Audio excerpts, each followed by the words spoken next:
The alien ship moved quietly through space, dark from outside, glowing from within, cold metal walls. Stretched for miles, strange lights moved like liquid on the floor. No sound, no voices, only silence. Inside the ship, Commander Ryan sat on a long bench. He had no idea where he was or how long he had been here. There was no clock, no window, no calendar, only routines. Every morning a red light woke him up.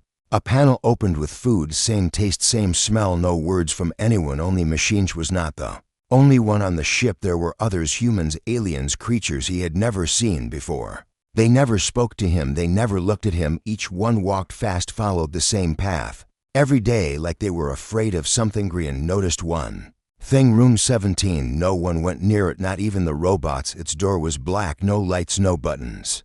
Just a smooth metal surface, like it was part of the wall. Once Ryan asked a tall creature with blue skin what was inside room 17. The creature looked at him for a second, then walked away without saying a word. Asked again, this time to a robot.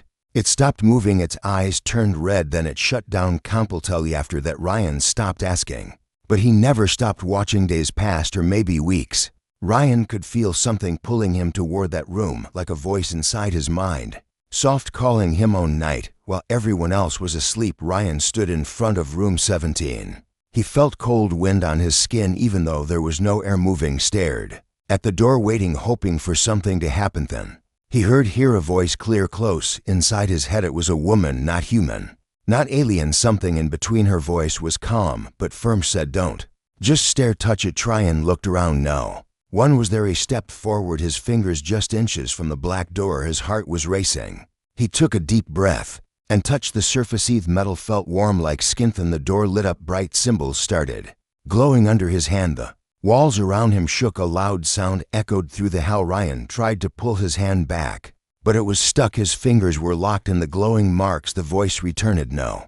You see, in a flash, everything changed. The hallway disappeared, the lights vanished, the air felt heavy. Ryan was floating, surrounded by bright white space. No floor, no ceiling, only lithe. Looked down at his hands, they were glowing.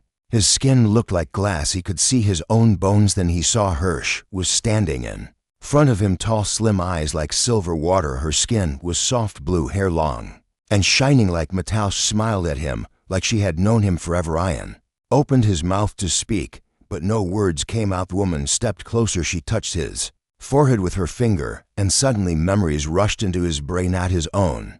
But Hirsch saw stars being born, planets dying, ships fighting in space, a war thousands of years old. She pulled her hand back and said, "Only one thing, you have awakened the old one. Now it sees." Urian asked, "What is the old one?" But again, no sound came from his mouth. She looked up, the white space began to crack like glass under pressure. Ash turned to him. Her voice filled the space. "This ship is not what you think. It is alive, and now it wants to know you." The light grew brighter. Ryan felt his body getting heavy. His eyes began to close. The woman touched his shoulder. "When you wake up, nothing will be the same. Remember, I chose you because you are the only one who feels pain, real pain, the kind the ship understands." Tried to hold on to her image, but everything turned black. When Ryan opened his eyes, he was back on the bench. But something was different. The skin felt warm. The black door of room 17 was now glowing, and he could still hear her voice. "Don't run, don't hide, it has already begun." Ryan sat still. The room felt colder now. His hands were shaking, but he didn't know why. He looked around. The hallway was empty, but something had changed. The ship no longer felt silent.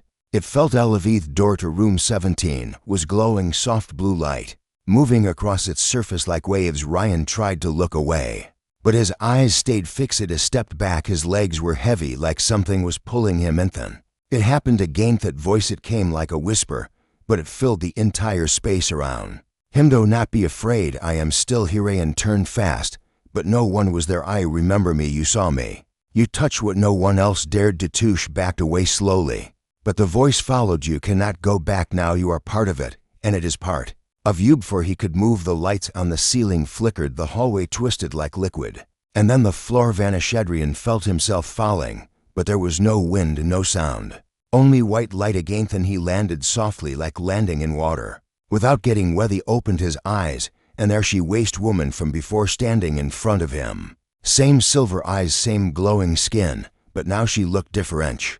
Was wearing something like armor made of light and metal. Her hands were not Empty this time, she was holding a strange object, like a cube floating above her palm. Ryan stared at her. She smiled again, and then she spoke. "Kato, you know who I am?" He shook his head. Still silent, "I am Nilla. The ship was mine long before your people ever touched the stars. Now it has chosen." Yao wanted to ask questions, but his voice was gone again. She moved closer, her eyes looking deep into his. "You are not like the others. They feared this place. You reached for a Tryon," finally spoke, his voice low. "Rough. What is this place?" Why? Menela walked past him. The space around them shifted suddenly. They were standing in a wide hall, tall walls of glass, stars glowing outside, and far below a planet slowly spinning. "This is the memory chamber," she said. "The ship stores truth here, not facts. Truth. There is a difference." She raised her hand.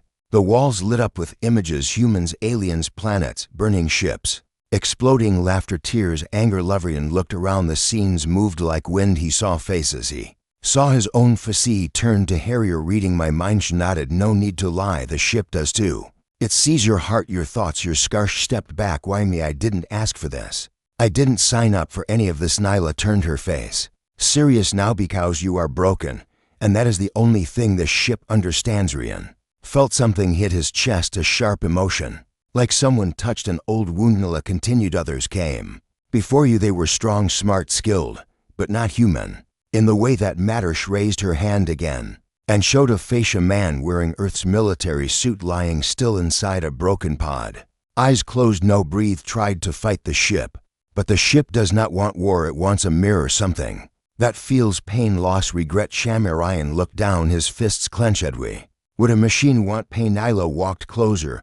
"Because pain means memory, and memory means truth, and only truth can control the ship." Floor beneath them changed. Now they stood inside a chamber, tall pillars, bright red lights blinking, and in the center, a floating sphere of energy. Rian looked at it. He felt his skin heat up, like the sphere was watching him. Nilla stepped to the edge. "This is the heart of the ship. It wakes slowly, but once fully awake, it becomes unstoppable." Walked forward, eyes on the energy core. "What does it want?" Nilla looked at him, her face soft again. "It wants to be known, and now it wants you." Suddenly the core pulsed, and Ryan fell to his knees. Visions hit him fast. Violent, a woman crying, a child screaming, a battlefield full of smoke, a hand reaching out to him, then letting go. His breath stopped. He held his head. Tears burned his eyes. "Make it stop," he shouted. Nilla placed her hand on his chest, and it all went silent. Helped him stand. "Now you know the ship chose you not for your strength, but for your wounds." Ryan looked at her, still shaking. "What if I say no? What if I refuse?" Smiled again. "Then it will choose someone else, but you will never forget what you do." Shedrian turned, looked at the energy sphere. It was calling him again, but this time he was listening. Lights dimmed. The room began to shake. Something was changing. Nalia leaned closer, her voice now a whisper. "You are the only one who can carry the weight, but the choice is yours." Suddenly the ground cracked. The sky above opened like torn fabric. The stars outside blinked and shifted. Nilla looked up, her face full of fear. "For the first time, it's waking faster than expected. You touched it. Now run." Ryan stepped back, but the floor disappeared under him again. He was falling into the core. Nilla's voice followed. "You started this. Only you can end it." Then everything went black. Ryan was falling, but there was no wind, no sound, only darkness, and pressure like space itself was closing in. Then suddenly he stopped. It landed on a solid floor, but it felt strange, soft like sand, cold like ice, yet there was no ground to see. Stood up slowly. His body was shaking, his breath was fast, but the air did not feel real around him. A gray fog covered everything, and then it began to move. A look to his left. Shapes began to form. People, places, voices, memories. Saw a hallway, bright lights above, soldiers running, blasters in hand. It was his past Earth base, year 2198. He saw himself running toward a door. Behind him someone screamed. He turned around. It was Lewis, his friend, his partner, building, calling for help. But Ryan kept running. Had forgotten that moment, buried it deep, but now it was back. Stepped back from the memory. His voice low. "No, not this again." Then the voice returned, not Nilla this time, deeper, stronger, like the ship itself was speaking. "We do not test your strength. We test your truth." Rian shouted. "He did what I had to. I had orders. I had no choice." The voice answered. "Everyone has a choice, even cowards." Fog shifted. Now he saw his childhood small room, broken toys, a woman crying in the kitchen. His mother tried to look away, but the image followed him. He heard her voice, soft, sad, tired. "You promised you would stay. You always levery and covered his ears, but the sounds grew louder, ran, not forward, not back. Just away, but the fog had no end, no direction, no Walston. He stopped. A figure was standing in front of him, or something that looked like her, but her eyes were dark, her skin was pale, her voice was colder. You say you want to live, but you do not know what that means. She moved closer. What is this place? Why are you doing this to Mesh? Pointed at the fog. This is not us, this is you, your mind, your fear, your guilt. And the floor broke beneath him. He fell again. This time he landed inside a glass room. Clear walls, a chair in the center. Sat down, too tired to stand. Voice spoke again. This is the final gate. You must face yourself. Across from him, another Ryan appeared. Same face, same eyes, but colder, angrier. Fake Ryan leaned forward. You think you're special, you're not. You ran, you always run. Ryan looked into his own eyes. He wanted to scream, but no sound came. Fake Ryan stood up. The ship wants pain. You are full of it, but you hide it. Cover it with duty, with silence, with leash. Real Ryan stood his fists tight. He did what I had to. I survived. Fake Ryan laughed at you. Survived, but you forgot how to live. The walls of the glass room began to crack. Light poured through the cracks. Everything was shaking again. Then the real Nilla appeared, bright, glowing, powerful. She raised her hand. The fake version of Ryan faded. The glass walls melted. Awarian fell to his knees, breathing heavy. Nilla walked to him. Her voice was calm again. You pass it. Looked up past Watch, reached out, helped him stand. The ship needed to see you, all of you, not the soldier, not the mask. The man Rianne looked around. The fog was gone. The light was clean, warm, still. She continued, you think pain is weakness, but here pain is a language. The ship listens to it, understands it, trusts it. Askidwit now. Where Amish smillage, you are inside the ship's core. Path the part between memory and command. Only a few have ever reached here. None were chosen until now. Suddenly the air cracked with sound. Alarms echoed, walls pulsed with red light. Nilla turned fast, her eyes wide. As something is wrong. Another signal is near. Ryan looked confused. What kind of signal? She closed her eyes, reading the flow of the ship. Another human, but different, aggressive, not bonded. Outside the ship, he stepped closer. Is it a rescue team? Shook her head slowly. No, they are not here to save you. They are here to destroy the ship. Rian stared at her. Why? Because they are afraid. And what people fear, they try to kill. The light around them started to dim. The floor shifted. Nilla's voice became firm. We have no time. The ship is choosing its final shape. You must be ready for what. Looked at him, calm, strong. Odysseus. Suddenly a wall opened behind her. A long corridor filled with glowing wires. At the end, a chair floating, waiting. The ship will only follow one voice, yours or theirs. Ryan stepped forward, each step heavier than the last. The hallway seemed to stretch, as if testing his will. Nilla stayed behind. Her voice echoed in his mind. This is your test, not of skill, but of purpose. He reached the chair, placed his hand on it. It lit up instantly. Warm light ran through his veins. The ship pulsed on. Sethan's silence. The voice of the ship spoke again. Only one sentence. Epilot connection forming. Green turned, but Nilla was no longer there. He looked ahead and sat down. Wait for came next. He would not run out this time. Ryan sat in the chair. The surface felt warm, alive the moment his back touched it. The air shifted. Lights round him dimmed. Soft pulses of blue ran through the walls, then through his arms, then deeper into his thoughts. Wanted to speak, but his lips would not move. His hands were locked. His heartbeat slowed, and then it happened that his vision faded. But his awareness grew sharper. Was no longer in the corridor, no longer inside the ship. He was floating, not through space, but through time. And then he saw it, a city, tall silver towers, floating vehicles, a red sky. It looked human, but not from Earth. Watched as people moved below, different faces, different voices. And then one scream, high, sharp, full of Firth. City turned dark. Buildings cracked. Flames rose from the ground. Smoke covered the sky. Ships fell from the clouds like rain. Screams filled the air again. And then silence. Vision ended, but Ryan kept floating. No, he saw another memory, not of the ship, not of another world, but his own. Was 12, standing near a hospital bed. His mother, her hand weak, her smile fading. She was whispering, but he could not hear the words. Only the feeling. Lost memory faded. Now he was 18, wearing his training suit, sweat running down his face, standing in front of his superior, trying to hide the fear, trying to act strong. More memories came fast, sharp. His first battle, his first kill, his first regret. And a voice entered his mind. Not Nilla, not the ship, but something older, something deeper. We see. Urian turned, but there was no one. You carry the pain of 1,000 wounds. Some you gave, some you received. Tried to move, but the memory space held him still. You fear your truth, but the ship needs it because only truth creates control. Suddenly, the space cracked. A wall of energy appeared before him. Inside it, a giant orb floated, red and black, burning from the inside. Daniela's voice entered softly. You are inside the memory core. This is where the ship stores the truth of all who touched it. Only those who survive it may control it. Ryan stepped closer. His hands moved on their own, reaching toward the orb. The moment his fingers touched it, he felt a wave of pain. His legs gave out, his body burned from inside, but he did not scream. Images poured into him, not just his own, but others. Saw a creature, tall, gold skin, crying over a body. Saw a machine thinking, wishing it was a living. He saw a man, a human, opening a door he should never have opened. Adrian understood these were memories from beings long gone. Each one left a piece of their soul in the ship. The ship was not a machine, it was a mirror, and now it was showing Ryan the one memory he never wanted to see. It was the night of the failed mission, Earth Base Underground. Bunker and his team were supposed to rescue survivors, but the building had already collapsed. No life signals, no movement. Ryan had given the order to leave, but 5 minutes later a weak signal came through. Someone was still alive, buried, breathing. Chose to ignore it. They were running low on air, low on power, low on hope. He turned his back and walked away. A week later, the truth was revealed. The survivor was a child. She died 10 minutes after the team left. Ryan had buried that memory, but the ship found it. Orb pulsed again, and the voice returned. Will you carry this truth?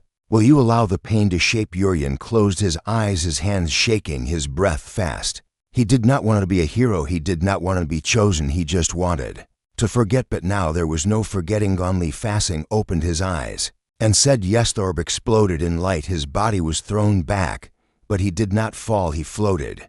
Nilla appeared beside him, her eyes wide, her voice soft. You did not resist. You accepted the worst part of yourself, and now the ship will accept you. The memory core began to close. The light faded, and the corridor returned. Adrian was back in the chair, his hands free, his heart calm. He looked around. Everything was quiet, but something had. Shanged was connected now, not by metal, not by code, but by memory. The walls around him lit up. He saw routes, coordinates, enemy signals, and one clear message. An unknown fleet was moving toward Earth fast. Heavy hostile stood. The chair melted into the floor. Nilla stepped out from the shadows. They are coming, and they know this ship is a Wakirian. Asked, can we stop them? She answered, only if you let it. Looked at the glowing path before him. The ship pulsed with life, waiting for his word. Then he took the first step toward war, toward truth, toward the final test.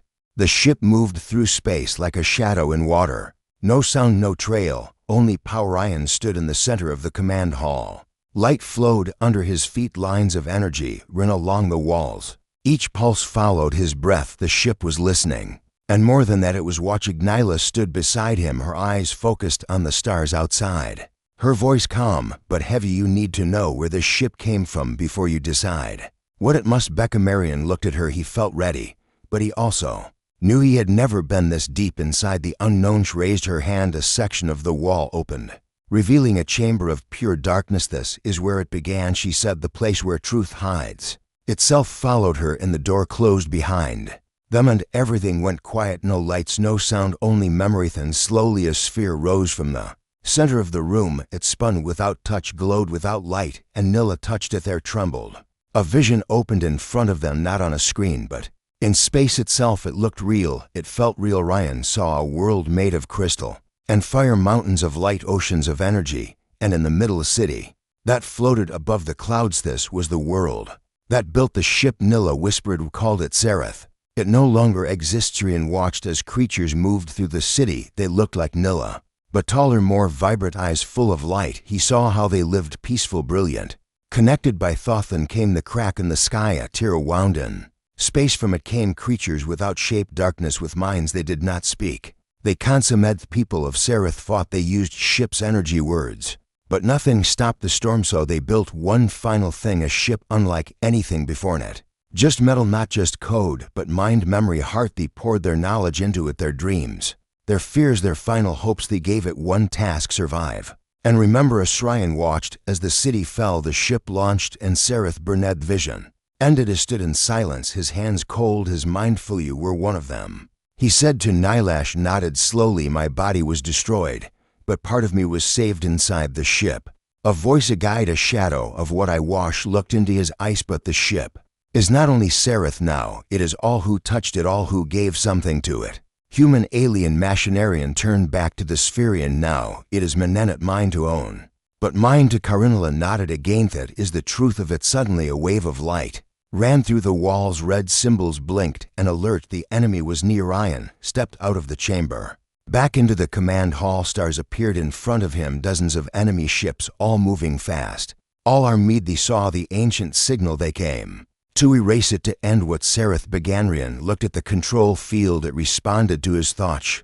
Could feel every weapon, every engine, every shield. Did not need buttons. He did not need a cruise ship was him. No, turn to Nylaf. The ship is made of memory, then let them remember us, let them remember what we did here. She placed her hand on his chest. They will remember if you survive. Look at the stars again. Do we have a chance? She answered without fear. You are human, that is more than enough. Enemy fleet moved closer, thousands of miles away, but in space. That was nothing. Ryan focused at saw the enemy ships, he saw their patterns, their weaknesses, their fear. Did not attack, not yet. Instead he sent them a signal, a memory, one simple message. The ship is alive, and it remembers pain. There was silence. Then one enemy ship, Furata, red beam shot across the stars. It struck the ancient ship's outer shield.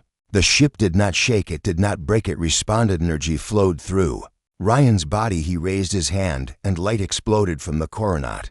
A weapon, a wave. I hit the enemy fleet, not to destroy, but to show. They saw the fall of Sereth.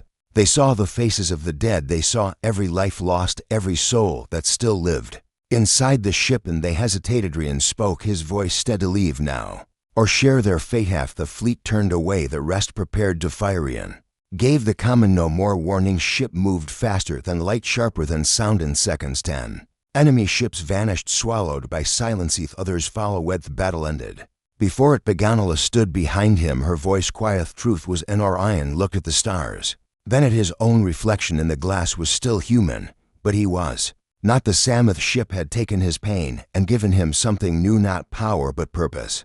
The stars outside the ship were still, but inside everything was changing. Ryan stood in silence, his hands slightly raised. The control field responded to him, it moved with his thoughts, matched his breath, reflected his fear, his hope, his Regenala watched from the side, her face calm, but her eyes full of question. Show, feel it now. She said, the ship is no longer a tool, it is a part of Urian. Did not answer. He closed his eyes and felt the pulse in the walls, the rhythm in the floor, the hum in the air. It was not just metal, not just code, it was a living memory. And now it was listening only to him. Opened his eyes again, bright symbols floated in front of him. He did not read them, he understood them. Ship had become his mind, and his mind had become the ship. Saw Earth in the distance, a blue circle in the dark, beautiful, small, alone. Then he saw what moved toward it, another fleet, larger, stronger, unaware of what waited for them.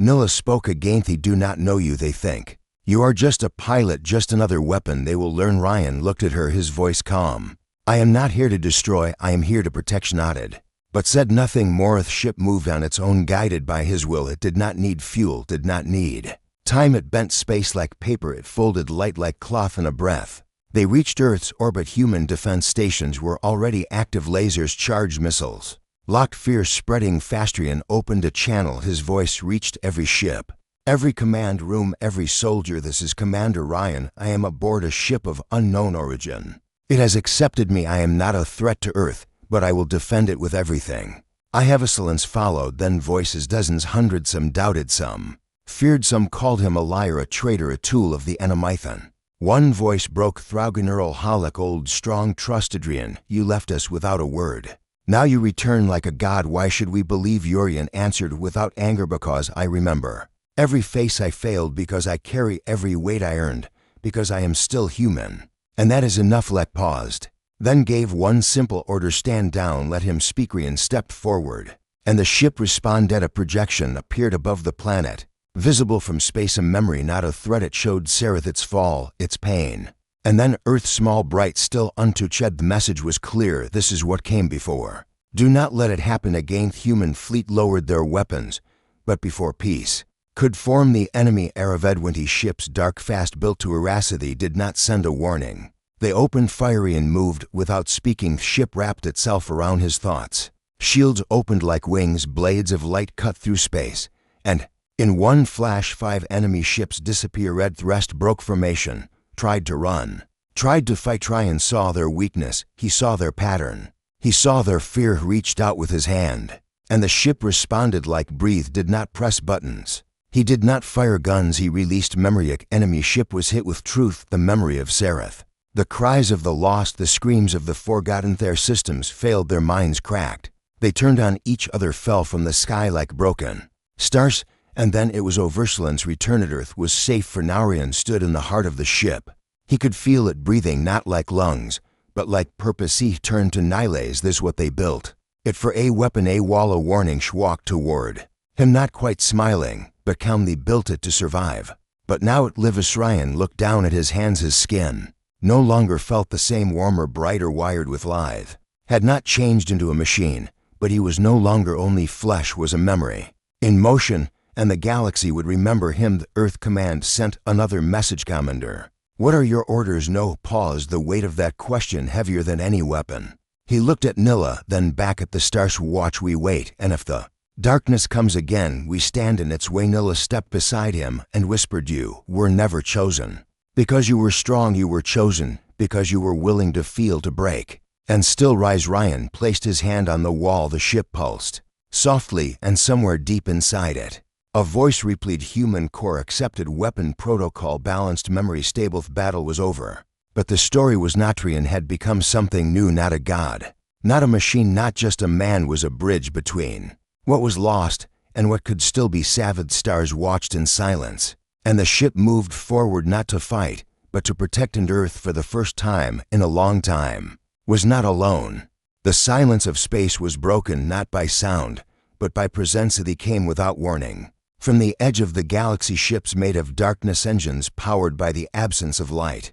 They did not speak, they did not ask. The consummate Nyla stood beside Ryan, her voice low, but her eyes fierce. It is them, the ones who destroyed Sereth. They found Earth, and they will not stop. Ryan did not move. He stared at the enemy fleet, each ship bigger than a mountain, carved from black stone, covered in scars, alive in ways even the ship could not understand. The ship responded to Ryan's thoughts. Its shields rose, its energy gathered, but something felt different. These enemies were not confused by memory. They had no memory, no emotion, only Hungarian reached out his hand, glowing. The ship sent out a wave of memory. It passed through the enemy ships, but nothing happened. No reaction, no slowing, no fear. Nilla spoke again. They are beyond memory. They are not alive, they are not dead, they are what comes after. Bothrian looked at Earth, blue small, still unaware of what moved toward. Ith turned to the command field and saw it, a warning, not from the ship, but from something deeper. The core itself. If the enemy reached Earth, no defense would stand, not even the Shiprian breathed slowly. He saw the options, he saw the future, and he saw only one path. Nilo walked closer. You know what must be. Donna nodded. On Sethi's ship has power, but not enough to destroy them all. Not yet, not alone, but with me, with what I have become. Together we can stop them. She looked down. You will not survive. I looked up. I know. The control field opened. A second layer of the ship revealed itself, buried deep, hidden for centuries. The fusion gatit was never meant to be used, not unless the pilot was ready to give everything. Grian stepped forward. His hand touched the gate. It opened like light, splitting the dark. His body began to shift. Not pain, not fear, just understanding. Was becoming one with the ship, not just in thought, but in baying. His heart slowed, his breath faded, but his awareness expanded. Saw Earth. He saw the enemy fleet. He saw each of their minds, and he saw the void behind them. Ho whispered, this is what it means to be human, to stand even when standing means fallen. Yila reached out, touched his shoulder. You are not Alanathan. She stepped back and watched as Ryan became the core. His body dissolved, not destroyed, transformed. Head became light. He became energy. He became memory, and the ship for the first time was complete. Teeth. Enemy fleet moved closer, but now the ship moved faster. Its body bent space. Its power tore through reality. Its voice reached every part of the sky. We remember, we resist, we fight. And then it struck it with fire, not with metal, but with truth. Every memory, every pain, every lost soul that had ever touched the ship poured into the wave. Of enemy fleet shattered one by one. They fell apart, not by force, but by presence. They could not absorb what had no fear of death. They could not erase what had already accepted loss. They vanished, All of them into silencing earth was Sapphic stars grew still again. And the ship hovered glowing quiet inside it. Ryan's voice echoed it loud, not proud. Just steady, I am still here, I remember all of you. I am the last line, and I am not alone back on earth. The sky lit with shapes. People looked up.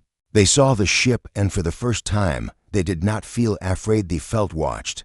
But not by a stranger, by someone who once stood where they stood. By someone who chose them over himself. Nyla appeared on the surface of the planet. No ship, no suit, just Hirsch walked through the streets. People gathered, children stared, soldiers lowered their weapons. Spoke, he was one of you, but he became more. Not to conquer, not to rule, but to protect. Raised her hand, a small beam of light floated above her palm. Inside it a single memorial, laughing before the war, before the ship. Placed it in the air, and it spread across the city. I will not return, but he will not be forgotten. People bowed their heads, not in sadness, but in thanks. Above them the ship slowly moved beyond orbit. It would not land. It would not rest. It would wait, because danger never ends, but neither does memory end. Somewhere in a quiet corner of the stars a voice whispered again, we'll fight, because we remember, and because we remember we survive.